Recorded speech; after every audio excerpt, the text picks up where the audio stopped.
प्रभु ये क्या कर रहे हो, आप मेरी सेवा कर रहे हो, मैं आपकी सेवा कर रहा हूं, आप मेरी सेवा कर रहे हो, मुझे पाप लगेगा। भगवान ने कहा अम्बरीश तुम खुद का ध्यान रखते नहीं हो, दिन भर हमारी सेवा करते रहते हो, तुम्हारी रक्षा कौन करेगा। सोई भगवान ने अपना एक सुदर्शन चक्र दे दिया, लो अम्बरीश की तुम रक्षा करना। अब महाराज अम्बरीश की रक्षा में वह सुदर्शन चक्र तैनात हो गया और अम्बरीश महाराज प्रभु की सेवा में लीन रहते। कहते हैं हर मनुष्य को प्रति एकादशी का व्रत करना चाहिए। अम्बरीश भी एकादशी का व्रत करते हैं, निर्जला एकादशी का व्रत करते हैं।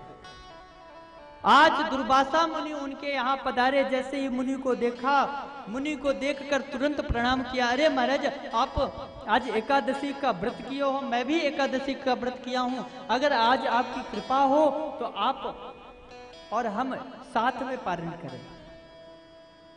भगवान दुर्वासा जी ने कहा ठीक है, पर कभी कभी क्या होता है ना, एकादशी के पश्चात तुरंत ही द्वादशी लग जाती है और द्वादशी के कुछ क्षण बाद ही त्रयोदशी लग जाती है।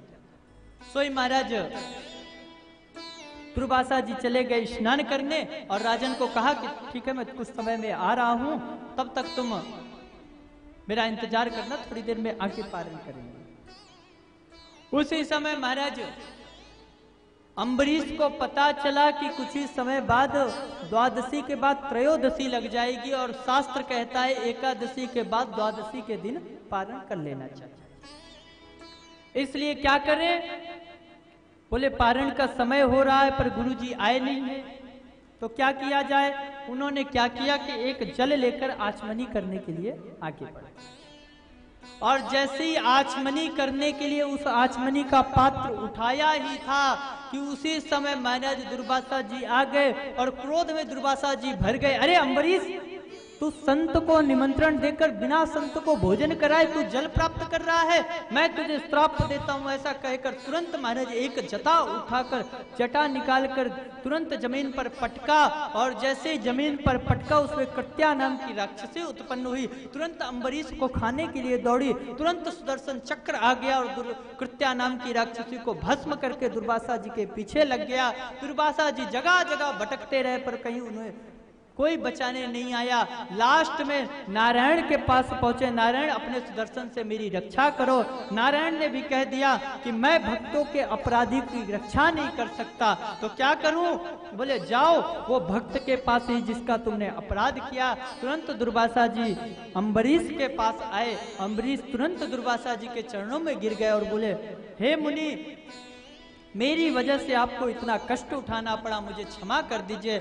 सुदर्शन के सामने आकर अम्बरीश खड़े हो गए और एक ही बात कही कि हे सुदर्शन चक्र, अगर मैंने भगवान और संत में कोई अंतर नहीं माना तो आप कृपा करके शांत हो जाइए। तुरंत सुदर्शन चक्र वहां से प्रस्थान कर गया।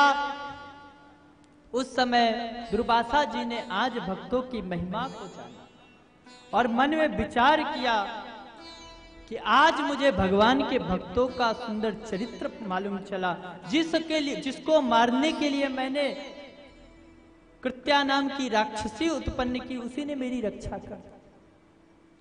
दुर्वासा जी प्रसन्न होकर गए। आगे चलकर इसी वंश में राजा रघु उत्पन्न हुए। उनकी कीर्ति इतनी फैली कि उन्हीं के नाम से इस वंश का नाम रघुवंश हुआ। रघु के पुत्र हुए आज के ही श्रीमान जो पुत्र हुए वो श्रीमान दशरथ हुए। दशरथ जी की 3 पत्नियां हैं, कौशल्या, कैकेयी, सुमित्रा। उनके कोई पुत्र नहीं है। वशिष्ठ जी की कृपा से यज्ञ करने से, यज्ञ के चरु प्रकट हुआ। उस चरु को माताएं प्राप्त करने से माताओं ने ग्रहण किया, जिससे उनके घर में पुत्र हुए। जिन 4 पुत्रों का जन्म हुआ उन्हें ही राम, लक्ष्मण और भरत शत्रुघ्न के नाम से हम लोग जानते हैं। सुंदर माता कौशल्या के गर्भ से प्रभु राम जन्म लेते हैं। माँ कैकेयी के गर्भ से माता कैकेयी के गर्भ से भरत जी का जन्म हुआ। माता सुमित्रा जी के गर्भ से लक्ष्मण और शत्रुघ्न नाम के पुत्र जन्म लिए। आइए हम भी 2 शब्द ध्यान करें, उसके पश्चात आगे की कथा की ओर हम लोग बढ़ेंगे। बोले राघवेंद्र सरकार की जय हो। भय